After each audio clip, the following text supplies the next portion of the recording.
Може. Професоре, добар ден. Драго ми е што денеска со вас имаме прилика да разговараме во врска со нашата општина, за вашиот живот и за генерациите кои што идат после вас.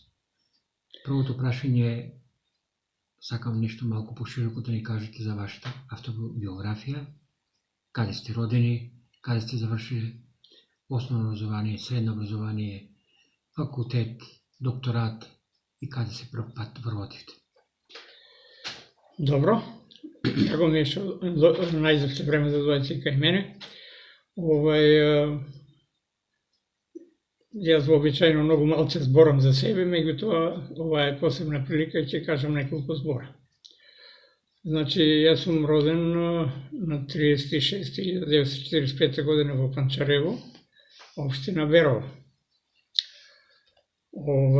Основно, првите 4 одделенија или основно образование за тоа време имам завршено во Панчарево.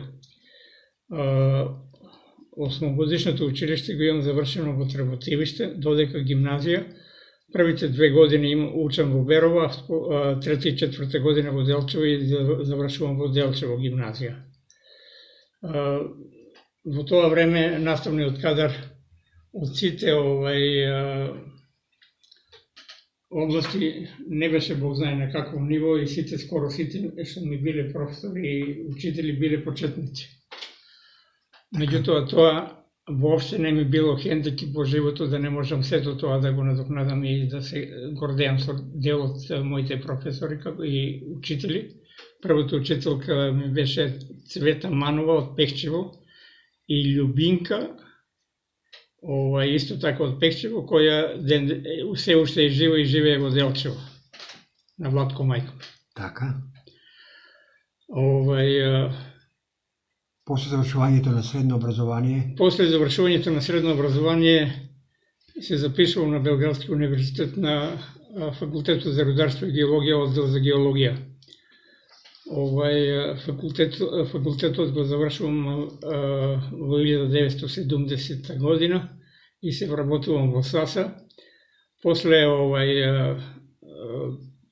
почетните мои работење во САСА успеам да постигнам значајни резултати во истражувањето на САСА, која во тоа време не беше Бог знае како позната како што е сега.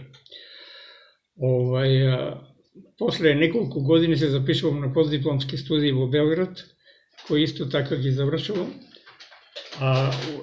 Со формирањето на Рударско-геолошкиот факултет во 1977 година сум избран за професор. Меѓутоа, јас никогаш не сум бил во редовен работен однос и поред тоа што ги имам добиено сите можни универзитетски звања од доцент, вонреден професор и редовен професор. Докторирам на Рударско-геолошки факултет во Штип, но при ментор од Белградски универзитет Слободан Јанковиќ и првиот македонски геолог Костадин Јованов. Не Јованов, извинете, Костадин Богоевски. Да. Предавање на факултетот држам до 2005 година. На кој факултети? На Рударско-геолошки факултет. Добро. Меѓутоа и понатака работам во рудниците САС. Така. Од 82 до 86 година сум делегат во собранието на Република Македонија во одбор во собор на Здружен труд. Во тоа исто време работам и на други проекти преку геолошкиот завод или со инженерите од геолошкиот завод на откривање на нови наоѓалишта, меѓу другите и на наоѓалиштата на Јаглен во Пијанечкиот крај, односно наоѓалиштето Звегор Стамер и наоѓалиштето Истемник Панчарево, како и наоѓалиштето во Ратево или познато како Брик Берово. Првите откритија на Јаглен во ова подрачје се направени уште далечната 1974 година, меѓутоа од најразлични причини истражувањето одеа многу тешко и многу споро, мада ресурсите кои ги поседува оваа подрачје се значајни. После 2000 година почнувам да работам исклучиво со страни компании како консултант. Престанувам да работам во САСА. сум работел за повеќе од 20 фирми од 20 држави, за некои 64 до 66 фирми. Значајно од тој временски период е што се во Македонија под моје раководство направени захвати кои никој пред тоа не ги правил. Тоа се така наречени проспекцијски истражувања на поширокото подрачје.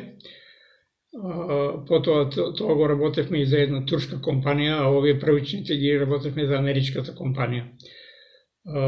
Проектот Иловица, Казандол, Кожув се исто така поставени од мене и сите истражни постапки се водени под моје раководство, нормално со помош на луѓе од странство кои ги финансирале тие проекти. Во Македонија најзначајен потенцијал на минерална суровина е рудникот Иловица, кој е неспоредлив со ништо друго освен со првично кога е откриен рек Битола. Така. Немам лична представа што е позначајно, меѓутоа Иловица сепак останува многу значајно, ама модерните времиња без знаење и без обзир за сите лични интереси направија сериозни кампањи финансирани од европски држави да се рушат проектите во Македонија, да Македонија остане економски слаба и да бидеме стално понизни слуги на Европа. Така, така. Дали може да ни кажете нешто во врска со тоа сега многу убава темата, вашиот период на истражување овој регион, со што располага, со какви рудни богатства? Значи, регионот на Источна Македонија, односно поконкретно регионот на општина Делчев располага со многу значајни ресурси на јаглен. Може да се каже дека има не помалку од 100 милиона тона. Така. А рек Битола кога е откриен и првите верификации на резерви се направени на 116 милиона. Така да тоа е толку многу значајно да не треба да се става во никакви спорни моменти. Меѓутоа, новите технологии треба да се одиграт и нови улоги. Извини, само да исклучам. Исто така, природно печените глини, кои на времето гранит им даде одредено значење, се многу значајен ресурс. Глините во целото Делчевско подрачје се и текако значајни. Шљунокот на Брегалнице, кој е златоносен од Делчево до Разловци и од Разловци до Мачево, така, представува исто така многу значајен потенцијал. Како еден од можните значајни потенцијали во оваа подрачје се и топлите води, како и варовниците како градежен материјал. Топлите води, отприлика, во кој дел на Делчевскиот регион се значи, топлите води во историско време се појавувале во Бигла, во селото Вирче, во селото Град, Трботивиште и Разловци, како и Панчарево, а уште во Малешевијата помеѓу Чифлик и Смојмирово. Така, сега... Значи, за да се направи било каков бенефит, треба да се направат сериозни проекти, кои секако и финансиски треба да бидат пратени со вода што е над Габрово, исто така е интересна, сината вода?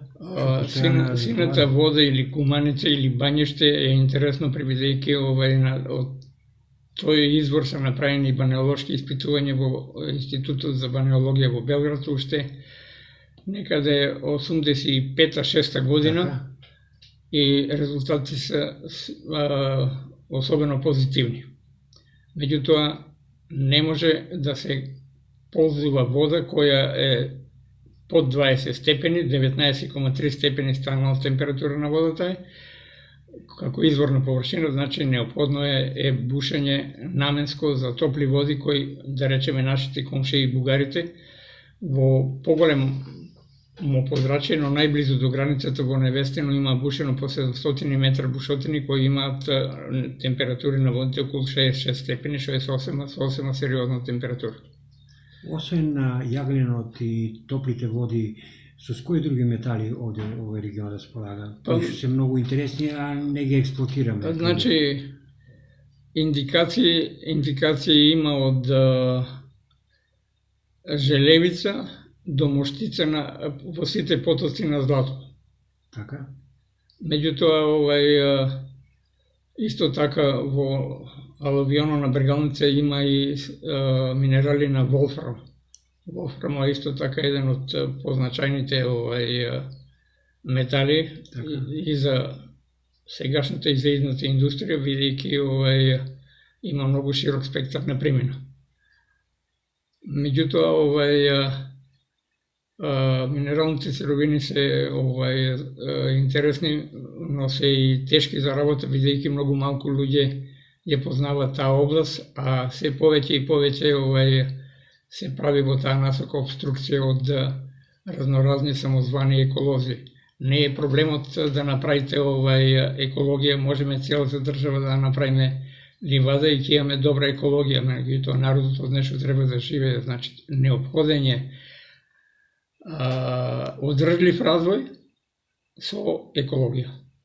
Ке ве замолам, вие со нашиот разговор кога разговаравме ми напомнавте дека ова е релативно вулканско подрачје. Да. Од источниот дел на Македонија кај нас во нашиот регион пијаничкиот имаме ли наводи дека тука има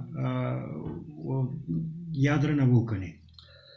Значи, Источна Македонија има неколку вулкански центри. Најсеверниот во Македонија е во градец Кривополанечко. Вториот е на Осоговските планини, околу Царевров, Црвено брдо и рудниците са Сатураница. Понатака друг центар е Делчевскиот центар. Најзначајни се појавите околу Вратиславци, Киселице и Звегор. Другиот многу значаен центар е Буковика и Пекчево и наредните се во двориште на меѓу Малешевските планини и Огражден. Вулканскиот центар е на Огражден, не е на Малешевските планини. И вулканскиот центар Иловица, за кој е врзано и најголемото наоѓалиште на бакар и злато во Македонија.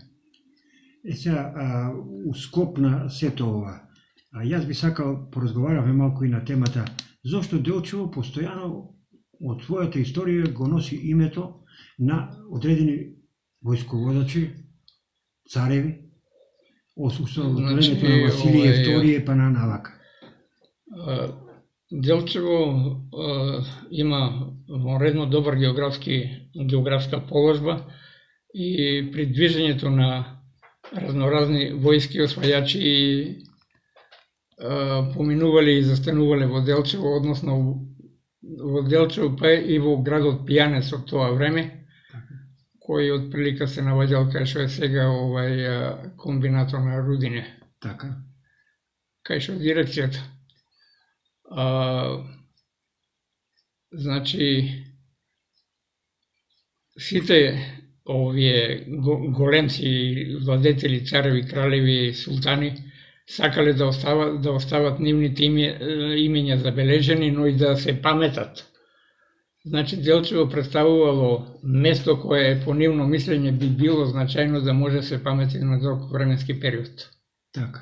Како Василије II. Како Василије II, како султанот, како Душан, цар Душан. И Душан и... Да. Само момент. Ќе го исклучиме тоа, нема проблем. Исклучено? Да. Значи, и за времето на цар Душан и Василије II и на Мехмед II, султанот Делчево, сепак тие великани на историјата морале да дадат амин за да се тоа место вика така. Не само што морале да дадат амин, туку дала налог да биде така. Да. Значи, ова подрачје е значајно по тоа што во долината на реката Врегалница, која е било населено со пеони, они нивните кралеви и цареви ги кронисувале во водите на Врегалница. Така. Исто така, другата многу значајна работа, што за мене е несватливо, е постоењето во близина на ова подрачје, односно на територијата на општина Делчево и градот Равен, Така. кој има две можни локации. Едното е равното во село Трботивище и второто поверојатно Горно поле во Разловци. И едното и другата локација е поврзана со светата вода, кај што фактички е извршено и покрстувањето на христијаните во ова подрачје, па и пошироко. Така. Баш од тој аспект сакам да ве прашам, дали Кирил и Методи најмногу се задржале во тој временски во тој Равен град? Значи, да, седиштето на Методи е било во Равен град, а при него престојувал и Кирил, односно Константин филозоф. Така. Сега би сакал малкучка да пијанец. Ние постојано зборуваме за пијанецот и има различни кажувања зошто го носи името пијанец. Имате ли вие сознание од прилика зошто го носи името пијанец? Значи, јас со таа област не се занимавам, меѓутоа едното е може би да тоа е извлечено и од самото име на пеонците. Така.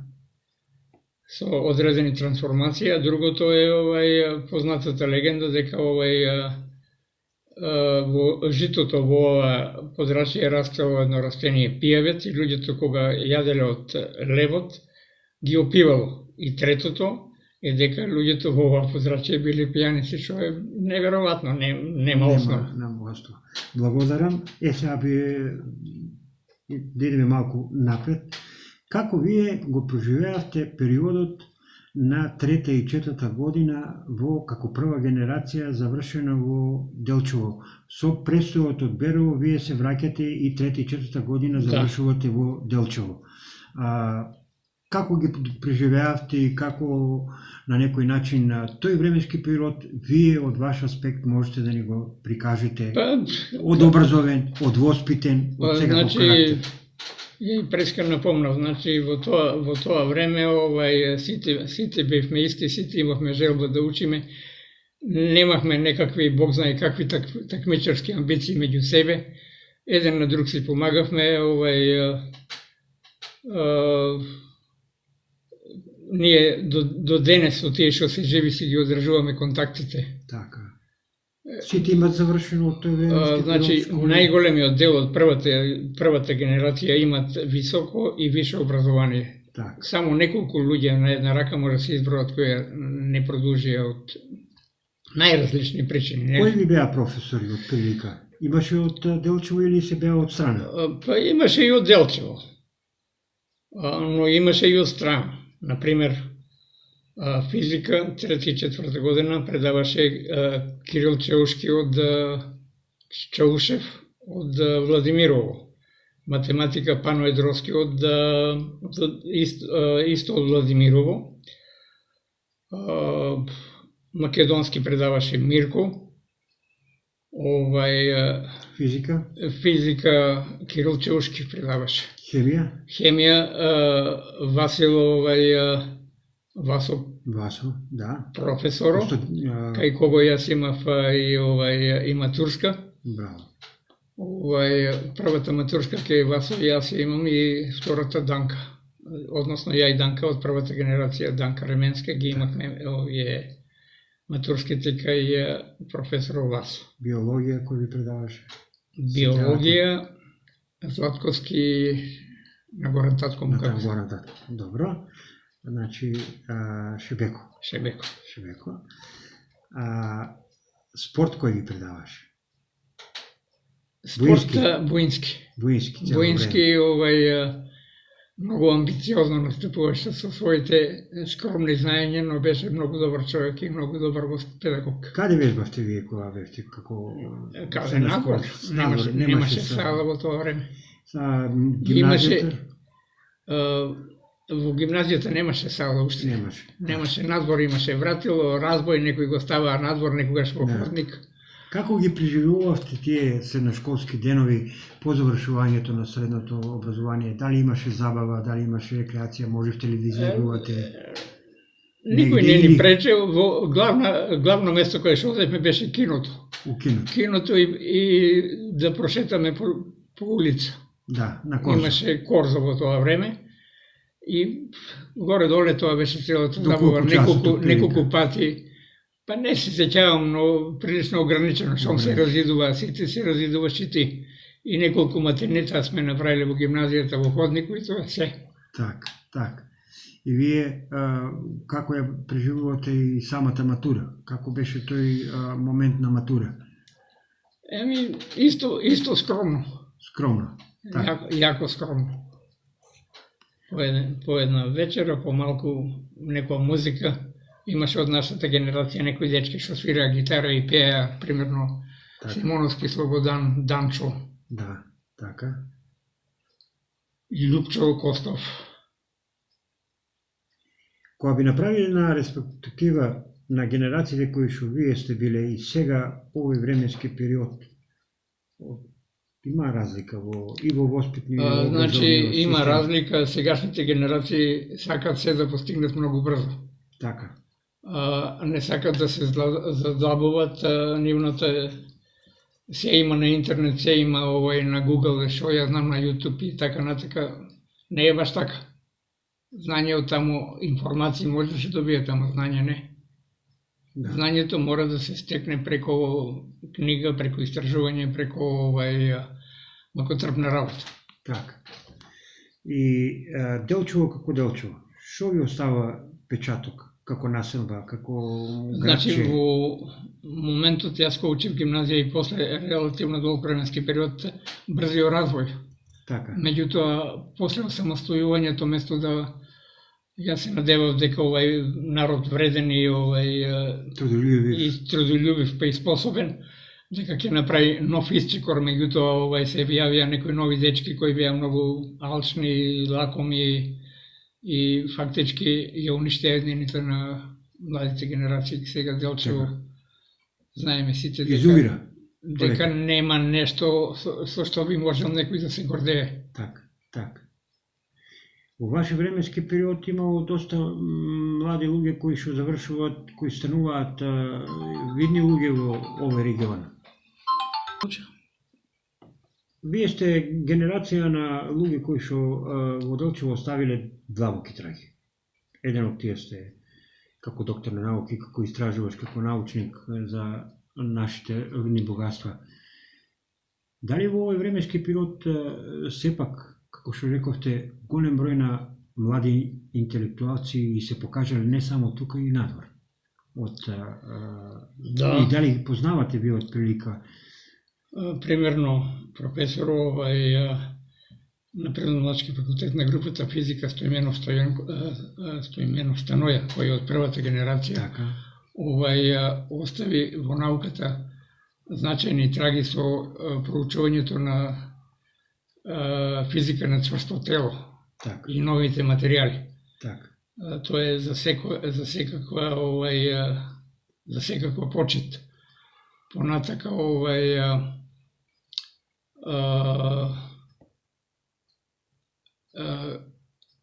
Игнат Донев, кој беше долги години директор на средното техничко сообраќајно училиште во Скопје, кој даде еден посебен белег на тоа училиште и доби други димензии во однос на сите средни училишта.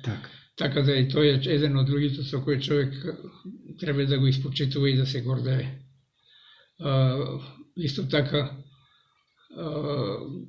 глумецот Мето Јовановски, кој има завршено во Софија, има светско значење во својата област. Има добиено бројни награди и признанија за остварени улоги во домашни, странски и меѓународни.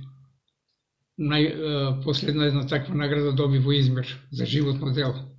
Благодарам.